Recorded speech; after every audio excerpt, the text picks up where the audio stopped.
Kodi comedian kapena kuti wazisudzo wa kumtima kwanu amene makonda kumuonera pano pa YouTube muganiza kuti amapeza ndalama zingati kuchokera ku YouTube pa mwezi? Lero Factory 265 Media ikupatsirani top 5 ya macomedian amene ali pa YouTube ndi ndalama zimene akupeza pa mwezi kuchokera ku YouTube.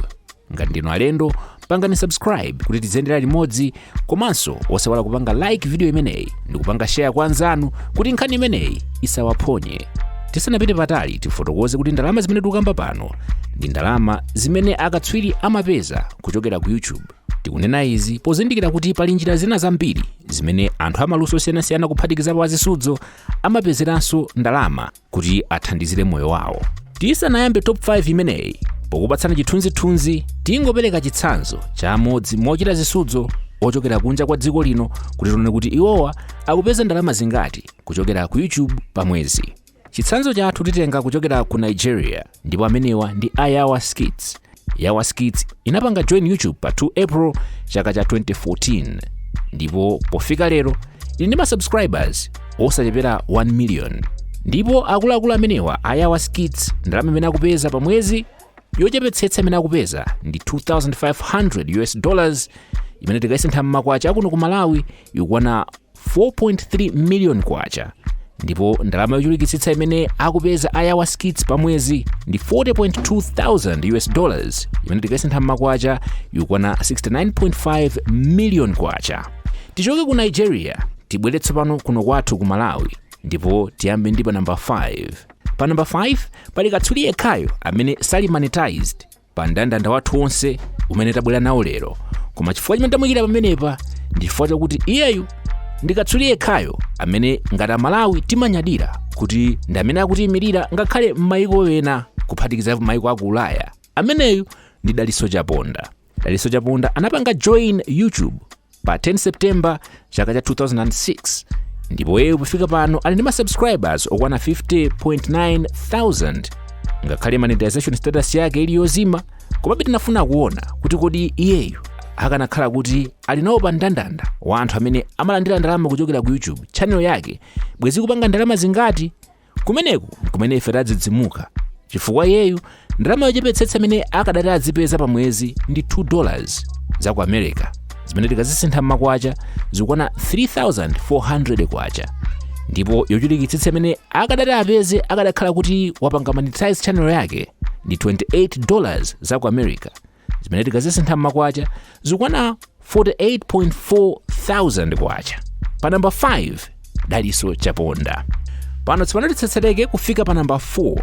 Pa number 4 pali Kunte.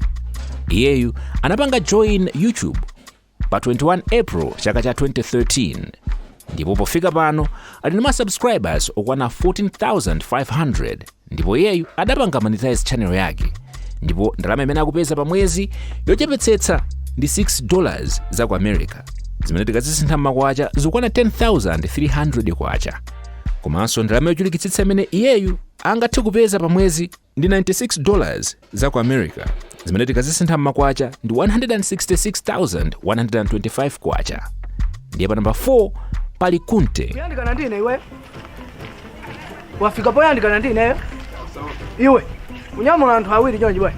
Iweyo kutenga anthu awiri kuchuluka mphamvu ukuposa boma iweyo. Ino akabaza piki. Funa kumangidwa Aya bikani. Kapena ichichi chibwera ku polisi kapena. Aya piki msere. Chipita ku polisi kapena ichichi. Aya piki. Chipita ku polisi. Ndakata nyambo kulo. Iwe khala jet. Piki. Ndina yake tu. Ina yake ndikuti jana. Ndina yake. Ina yake ndikuti jana. Aya musere no piki. Ina ndikudakuza kuti ndikufuna ina ya. Pano tsopano tifike pa number 3 pamene tikuunika ndalama zimene anthu ochita zisudzo kapena kuti macomedians akuno kwathu ku Malawi akupeza kuchokera ku YouTube. Ndipo pa number 3 pali mtsikana yekhayo amene akupezeka mu mndandanda umenewu, ndipo ameneyu ndi Tamia Ja. Iyeyu anapanga join YouTube pa 19 September chaka cha 2021, ndipo pofika pano channel yake ili ndi ma subscribers okwana 7,190, ndipo monetization status yake ili on, kusonyeza kuti iyeyu akulandiranso kanga chepe kuchokera ku YouTube. Ndipo ndalama zimene akupanga pa mwezi ndi $16 za ku America, zimene tikazisintha m'makwacha ndi 27,600 kwacha. Ndipo ndalama yochulukitsitsa imene iyeyu angathe kupeza ndi $262 za ku America, zimene tikazisintha m'makwacha zikwana 453,384 kwacha. Pa number 3 pali Tamia Ja. Pano tsopano kufika pa number 2, ndipo pa number 2 pali Mr. Jokes. Mr. Jokes anapanga join YouTube pa 20 December chaka cha 2019. Ndipo pofika pano Mr. Jokes ali ndi subscribers okwana 43,700, ndipo iwo wanso adapanga monetize channel yawo, zimene zikutanthauza kuti amapezanso kanga chepe kuchokera ku YouTube. Koma ndalama imene akupeza chulukitsitsa pa number 2 Mr. Jokes ndi $37 za ku America, zimene tikazisintha m'makwacha zikwana 64,000 kwacha. Ndipo ndalama yochulukitsitsa imene angathe kupeza ndi $591 zochokera ku America, zimene tikazisintha m'makwacha ndi 1 million kwacha. Ndiye pa number 2 pakupezeka Mr. Jokes. Pano tsopano timve katswiri wa zisudzo amene akuchita bwino kuposa anzake onse kuno ku Malawi, makamaka pano pa YouTube. Iyeyu ndi Chema Ndota. Chema Ndota anapanga join YouTube pa 16 November chaka cha 2015, ndipo iyeyu ali ndi subscribers okwana 125,000. Ndipo tinene pano kuti Chema Ndota ndi katswiri yekhayo wa zisudzo amene ali ndi followers kapena kuti subscribers ochuluka kuposa anzake onse pano pa YouTube. Ndipo iyeyu adapanganso monetize channel yake, ndipo ndalama zimene akupeza pa mwezi ndi $96 za ku America, zimene tikasintha m'makwacha ndi 166,000 kwacha. Ndipo ndalama yochulukitsitsa imene iyeyu angathe kupeza pa channel yake pa mwezi ndi $1,500, imene tikasintha m'makwacha ikwana 2.5 million kwacha. Kodi inu nkuganiza kwanu, muganiza kuti chochititsa ndi chani kuti anthu azisudzo ochokera kuno kwathu ku Malawi adzipeza ndalama zochepa chotere? Tiwuzeni maganizo anu mu comment section, chifukwa tikaona mmene akuchitira ali kutali kwambiri ndi mmene akupangira anthu m'madera ena kuphatikizapo akatswiri oyimba. Mwachitsanzo muthakuonera video imeneyi imene ikukamba za oyimba akazi akuno ku Malawi ndi ndalama zimene akupeza kuchokera pano pa YouTube.